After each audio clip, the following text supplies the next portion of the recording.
रात लगाई थी मैंने खुद की मेहंदी और आज लगाई मैंने अपनी मम्मी की मेहंदी। तो हेलो गाइस, नमस्ते, प्रणाम। मेरा नाम है प्रियंका रावत, मैं रहती हूँ देहरादून में। मॉर्निंग स्टार्टिंग में कल रात थी मेहंदी देखने से, उसके बाद मैंने फटाफट से रूम वगैरह से क्लीन करके आ गई थी किचन में कुछ काम करने के लिए। फिर मैंने फटाफट से तैयार हो गई थी, ये था मेरा आउटफिट आज का। फिर मैंने करी पूजा वगैरह, उसके बाद मैं आ गई थी ऑफिस जाने में मुझे आज हो गई थी देर थोड़ा।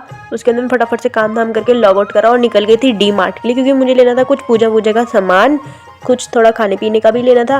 तो मैं चली गई थी डी मार्ट। यहाँ जाके बहुत भीड़ हो रही थी आज, तो जैसे तैसे करके मैंने सामान लिया, फटाफट से अपनी ट्रॉली फुल करी, बिलिंग लाइन पे लगी, फिर पेमेंट करके निकल गई थी घर। मुझे हो गई थी बहुत देर घर पहुंचने में, क्योंकि मेरे को और जगह से सामान लेना था। फिर मैं फटाफट से घर आई, मम्मी और मैंने साथ ही पूजा करी है आज, उसका मैंने कैप्चर नहीं करा। फिर उसके बाद मैंने भोग लगाया, खुद भी खाया। फिर फटाफट से खाना खाने के बाद मैंने मम्मी की मेहंदी लगाई, क्योंकि मैंने कल अपनी मेहंदी लगाई थी। तो यहाँ पे मम्मी मुझे अपना फनी इंसिडेंट बता रही थी, जिसको सुन के मैं और मम्मी तो बहुत देर तक हंसे। फिर उसके बाद मैं चली गई थी बर्तन धोने। फिर बर्तन धोने के बाद मम्मी ने बोला था जो सामान लेके आई है वो ऊपर वाले कमरे में शिफ्ट कर देना, क्योंकि कल हमारे घर में कीर्तन है, तो इसीलिए मैं चली गई थी ऊपर वाले कमरे में सारा का सारा सामान शिफ्ट करने। सामान शिफ्ट करने के बाद मैं फटाफट से आ गई थी नीचे। अगर आपको मेरा मिनी व्लॉग पसंद आया हो तो वीडियो को लाइक और चैनल को सब्सक्राइब कर दीजिएगा। थैंक यू सो मच, मिलते हैं नेक्स्ट मिनी व्लॉग में।